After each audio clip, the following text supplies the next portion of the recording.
이 시간 저희들이 고린도후서 4장을 읽었습니다.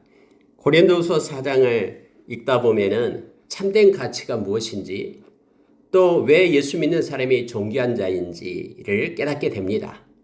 우리가 잘나서가 아니라 우리 안에 계신 보배 되신 예수님 때문임을 알게 됩니다. 그래서 이 세상에서 어떤 고난과 역경이 있다 해도 예수님 때문에 우리는 넘어지지 않고 예수님의 그 생명 때문에 우리는 다시 일어나게 됨을 알게 합니다. 그래서 우리가 이 세상에서 기쁨과 감사로 살아가야 될 이유를 이 말씀 가운데서 우리가 발견하게 됩니다. 성경 4장 1절을 보니까요. 그러므로 우리가 이 직분을 받아 긍휼하심을 입은 대로 낙심하지 아니하고 이렇게 되어 있습니다. 낙심할 수밖에 없는 조건과 상황들이 곳곳에서 나타나지만 그러나 낙심하지 않는 이유가 우리 안에 계신 예수 그리스도 보배 되신 예수님 때문임을 선포하고 있는 것입니다.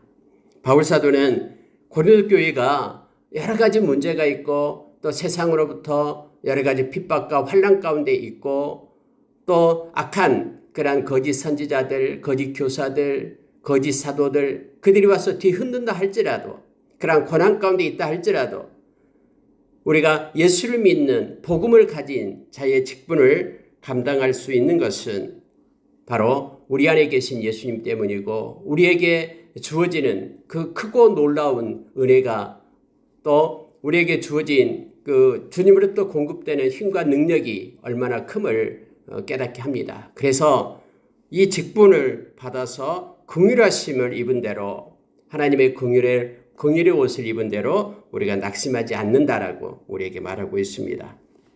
그러므로 인하여 어떠한 조건 속에서도 여러분 2절에 이렇게 말하고 있습니다.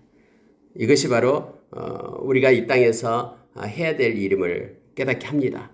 숨은 부끄러움의 일을 버리라 라고 말합니다. 숨겨진 부끄러움의 일. 사람 앞에서는 그렇게 보이지 않을지라도 몰래 내면적으로 숨어있는 그런 부끄러운 일 이것을 버리라 라고 말합니다.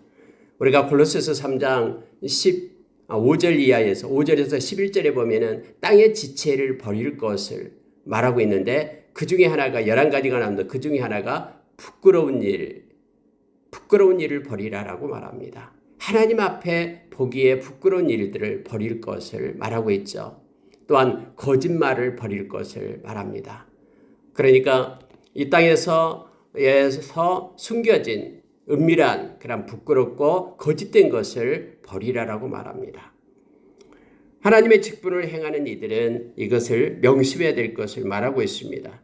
똑같은 말씀을 하고 있는 것입니다. 숨은 부끄러운 일을 버리고 속임으로 행하지 아니하며 그래서 거짓으로 부끄러운 일과 속임으로 행하지 말라라고 말합니다. 그리고 하나님의 말씀을 혼잡하게 하지 아니하고 라고 말합니다. 하나님의 말씀을 말씀 그대로 받으라라고 말합니다. 때로는 우리의 이성과 우리의 지식이 하나님의 말씀을 이해하지 못한다 할지라도 그 말씀을 우리의 이성과 지식 위에 두고 그 말씀을 받을 것을 말하고 있습니다. 진리를 나타내므로 하나님 앞에서 각 사람의 양심에 대해서 스스로 추천하노라 해서 우리는 진리 대신 예수 그리스도를 따르는 자이며 진리인 예수 그리스도의 말씀을 붙잡고 살아가는 자로 설 것을 말합니다. 하나님 앞에서 사람의 양심에 대해서 우리가 추천한다라고 말하죠. 양심은 사람들이 모릅니다. 그러나 우리 하나님은 알고 계십니다. 진실되고 거룩한 마음, 그 양심을 가지고 하나님 앞에 설 것을 지금 가르쳐주고 있습니다. 그래서 여러분요, 이 고린도후서 4장 2절을 우리가 묵상하게 되면은 우리가 진리 대신 또 보배 되신 예수님을 우리의 마음 가운데 모신 하나님의 백성으로서의 삶이 어떠해야 됨을 우리로 하여금 깨닫게 합니다. 부끄러운 일, 거짓된 일을, 속이는 일을 버리라. 그리고 말씀을 순전하게 말씀대로 받고 말씀을 배격하지 말고 혼잡하게 하지 말라고 말합니다. 그리고 그 진리의 말씀을 따라서 하나님 앞에서 선한 양심을 가지고 살 것을 말씀은 우리에게 요청해 주고 있습니다. 만약에 우리가 가지고 있는 복음에 대해서 어떤 사람이 가려졌다 그러면은 말씀을 말씀대로 받지 않는다 그러면은 그 사람은 망하는 자들이다라고 3절에서 말합니다. 그래서 여러분 결국요 예수를 믿는 하나님의 백성들 구원받은 백성들은 말씀의 사람들임을 알게 합니다. 예수님께서도 그렇게 우리에게 요한복음에서 말씀했죠. 내 제자들은 나의 말을 따른다라고 말합니다. 예수님의 제자들은 예수님의 말씀을 따르는 이들이 바로 예수님의 제자들임을 우리로 하여금 알게 합니다. 복음에 가려진 자가 있다. 바로 그 사람은 망한 자다라고 말하고 있으면서 우리가 놀랍게 묵상하는 4절 말씀입니다. 그중에 이 세상의 신이 믿지 아니하는 자들의 마음을 혼미하게 하여 그리스도의 영광의 복음의 광채가 비치지 못하게 함이니 그리스도는 하나님의 형상이니라 라고 말합니다. 이 세상의 신, 악한 사탄이 마음을 혼미하게 해서 이 복음이 마음 가운데 떨어지지 못하게끔 그렇게 하는 이들이 있다라고 말합니다. 그래서 복음에 가려진 자는 그래서 망한 자들이다라고 말하죠. 예수님께서 씨 뿌리는 비유를 그렇게 말씀하실 때에 길가에 떨어진 씨, 새들이 와서 주워 먹었다라고 말하죠. 복음을 마음 가운데 받아들이지 않을 때 약한 자가 마음을 혼미하게 함으로 인하여 말씀의 씨앗이 떨어져서 싹이 나지 못하도록 그렇게 새들이 와서 주워 먹은 이 새를 갖다가 악한 사탄으로 비유하고 있음을 보게 됩니다. 역시 세상의 신은 믿지 않는 자들의 마음을 혼미하게 합니다. 그래서 복음의 광채가 그 마음 가운데 비춰지지 못하도록 그렇게 방해하고 있다라고 말하고 있습니다.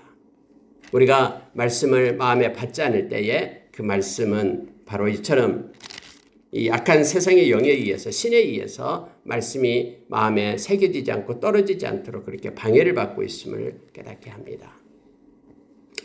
그래서 우리가 말씀이 떨어질 때에 아멘으로 받아서 그 말씀을 우리의 마음 깊은 곳에 심고 그 말씀을 따라서 우리의 삶을 살아갈 것을 요청하고 있습니다. 자, 여러분 바울 사도는요 이렇게 말합니다. 우리가 전파하는 것, 복음을 전파하는 것은 우리를 전파하는 게 아니다라고 말합니다. 그런데 여러분 요즘에 세상에서 말씀은 전파하지 않고 자기 자신을 전파하는 이들이 있습니다. 그래서 군림하고 통치하고 그렇게 간섭하는 이들이 있습니다. 이건 잘못된 것입니다. 그래서 이단이 나오고 그래서 사이비가 나오게 됩니다. 우리는 순수하게 우리 자신을 전하는 것이 아니라 말씀만을 전해야 됨을 알게 합니다. 오직 예수 그리스도가 우리의 주 되신 것을 전해야 됩니다. 우리는 종이고 예수님만이 주님 되심을 증거해야 됩니다. 뿐만 아니라 예수를 위하여 우리가 또 종된 것을 전파함이라 이렇게 되어 있죠. 너희의 종된 것을 전파함이라 라고 말하고 있어요. 바울 사도는요. 우리가 예수님 때문에 너희들에게 그렇게 종으로서 너희들을 섬기는 자로서 이것을 복음은 함께 전파된다라고 말합니다. 예수 그리스도가 주인 되신과 말씀을 전하는 자가 주인이 아니라 예수 그리스도가 주인 되신과 뿐만 아니라 말씀을 전하는 자가 너희를 섬기는 것을 전파한다라고 말합니다. 예수님께서 이 세상 떠나시기 전에 십자가에 못 박혀 죽으시기 전에 섬김에 대해서 가르쳐 주었죠. 이 세상에서 누가 제일 큰 자냐? 섬기는 자가 큰 자다 해서 가장 천한 종이 행하는 일들을 예수님이 하셨습니다. 팔레스타인 지역에는 먼지가 많습니다. 바람이 세고요. 그러면은 손님이 오게 되면은 가장 먼저 그 집에서 가장 천한 종이 와서 물을 떠다가 그 손님의 발을 씻기는 것이 그때 당시의 관습이었습니다. 그런데 예수님께서 십자가에 지시기 전에 대야에 물을 떠다가 수건을 허리에 묶고 제자들의 발을 씻기기 시작한 거예요. 여러분 베드로가 그때 절대로 그럴 수 없습니다. 어떻게 나의 선생 되신 나의 주인 되신 주님께서 나의 종이 되어서 그렇게 발을 씻깁니까? 못 씻깁니다. 라고 말할 때에 네가 허락하지 않으면 나와 상관이 없다라고 주님이 그렇게 말씀하시면서 이처럼 섬김이 가장 크다라는 것을 너희들에게 가르친다라고 말하는 것이죠. 그래서 여러분 바울 사도도 그렇게 말하는 거예요. 우리가 복음을 증거할 때에 예수님이 주 되신 것과 그리고 복음을 전한 우리들이 섬기는 자임을 우리가 너희들에게 지금 전파합니다. 라고 예수 믿는 사람이 섬기는 자, 서번트 그러한 의식을 가지고 서번트 섬김을 가지고 행할 것을 우리에게 가르쳐주고 있습니다. 여러분 6절은 중요한 것을 우리에게 말씀해주고 있는데요. 하나님께서는 어두운 데에 빛이 비치라라고 말씀하셨던 그 하나님이십니다. 천지를 창조했던 그 하나님, 빛을 창조했던 그 하나님께서 예수 그리스도의 얼굴에 있는 하나님의 영광을 아는 빛, 그 빛을 우리 마음에 비추었다라고 지금 고백하고 있는 것입니다. 하나님의 특별한 은혜, 은혜를 우리에게 주셨는데 세상에 빛이 있으라 라고 명령했던 그 하나님께서 우리에게 은혜를 입혔는데 바로 뭐냐면은 예수 그리스도를 통해서 하나님의 영광을 아는 빛, 그 생명의 빛을 우리 마음 가운데 비춰주셨다. 그렇기 때문에 우리가 예수 그리스도를 알게 되었다라고 말합니다. 예수 그리스도를 통해서 하나님의 영광의 빛을 우리가 보게 되었다. 이것은 전적인 하나님의 은혜임을 바울사도는 말하고 있습니다. 그래서 여러분, 나의 나된 것이 우리의 능력에서 나온 게 아니에요. 전적인 하나님의 은혜였음을 우리가 기억을 하기를 원합니다. 우리가 예수 믿는 것이 하나님의 은혜입니다. 빌립보서 2장 8절에서 나오는 말씀처럼 우리가 하나님의 전적인 은혜로 예수 그리스도를 믿게 되었고 영원한 생명을 얻게 되었음을 우리가 기억하기를 원합니다. 이 하나님의 은혜를 깨달을 때 우리는 감사의 찬양으로 살아갈 수 있습니다. 구원의 감격으로 춤추는 삶을 살아갈 수 있음을 알게 합니다. 우리가 이 보배를 질그릇에 가졌으니 이는 심히 큰 능력은 하나님께 있고 우리에게는 있지 아니함을 알게 하려 함이라.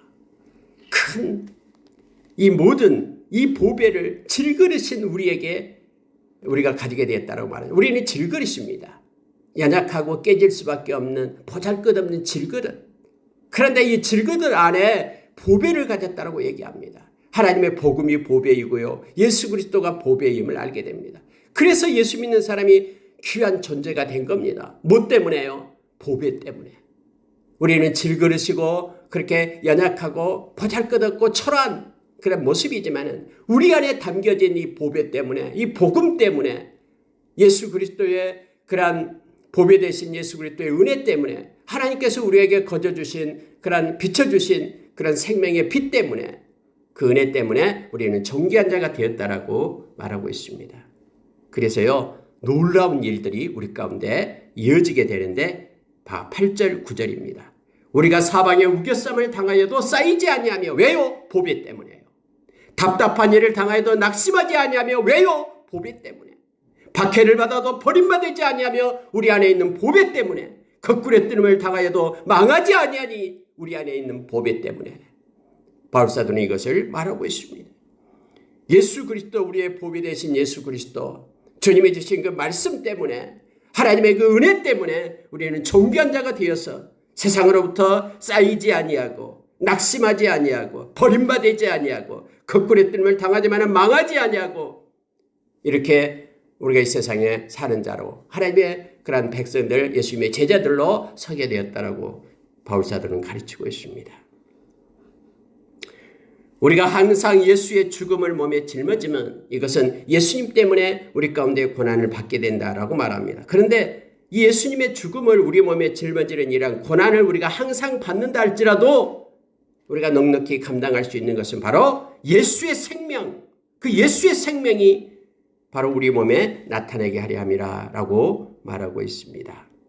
우리가 우리의 고난을 통해서 예수의 죽음을 나타내는 것은 결과적으로 예수의 생명을 나타내는 일이라는 사실을 지금 말하고 있는 것입니다. 예수의 죽음은 단지 죽음으로 그치지 않고 생명의 부활로 이어졌기 때문에 우리가 예수님을 위하여 받는 고난도 역시 다음에 생명으로 이어지게 됨을 우리로 하여금 가르치고 있습니다. 우리가 항상 예수의 죽음을 몸에 그래서 짊어진다라고 말합니다. 이것은 잠시의 고난이고 그 고난 뒤에는 이것과 능히 비교할 수 없는 그러한 영광이 있음을 바울사도는 우리에게 가르쳐주고 있습니다. 로마서 8장에서 우리에게 말해주고 있죠. 베드로 사도도 마찬가지입니다. 너희가 당한 잠시의 그 고난이 그것으로 인하여 너희가 하나님의 사람으로 온전하게 되고 하나님의 사람으로 강하게 되고 하나님의 사람으로 더 굳건하게 되고 너희가 가지고 있는 믿음의 그 터가 더 견고하게 진다라고 우리에게 가르쳐주고 있죠. 베드로전서 5장 10절에서 우리에게 말씀해주고 있습니다. 여러분들 12절 한번 보시기 바랍니다. 11절이요.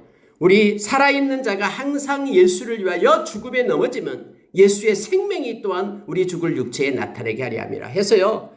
우리가 이 땅에서 받은 고난은 고난으로 끝난 게 아니다라고 말합니다. 예수 안에 있을 때 그 고난은 생명으로 연결된다라고 우리에게 가르쳐주고 있습니다. 그러니 고난이 올 때 두려워하지 말 것을 우리에게 말합니다. 그런즉 사망이 우리 안에서 역사하고 생명은 너희 안에서 역사하느니라. 여러분 이게 잘 이해가 안 되는데요. 자, 12절을 이렇게 생각하면 됩니다. 사망은 우리 안에서 역사하고, 이 말은 이 사망은 바울이 지금 당하고 있는 극심한 고난을 말하고 있습니다. 이 극심한 그 고난이 결과적으로 고린도 교인들에게는 생명을 가져다 주는 보람된 일이다라는 것을 말하고 있는 것입니다. 바울 사도가 거짓 교사들에 의해서 지금 사도권이 위협을 받고 막 그렇게 모함을 받고 있는 이러한 어려운 일들, 이러한 고난들, 그래서 마치 사망이 우리 안에서 역사하고 있는 같은 이러한 고통스러운 이것들, 그러나 이것으로 인하여 생명은 너희 안에서 역사하느니라. 그래서 결과적으로 너희들이 고린도 교인들에게는 생명을 가져다 주는 그러한 보람된 일이 된다라는 것을 말합니다. 여러분 우리가 어떤 고난을 받으면 그 고난으로 끝나는 게 아니라 그것으로 인하여 생명의 좋은 것들이 결과적으로 맺혀지게 된다라는 것을 예수 안에서 그러한 일이 행해지게 된다라는 것을 바울 사도는 말해주고 있습니다. 가르치고 있습니다. 주 예수를 다시 살리신 이가 예수와 함께 우리도 다시 살리사 너희와 함께 그 앞에 서게 하실 줄 아노라. 이거예요.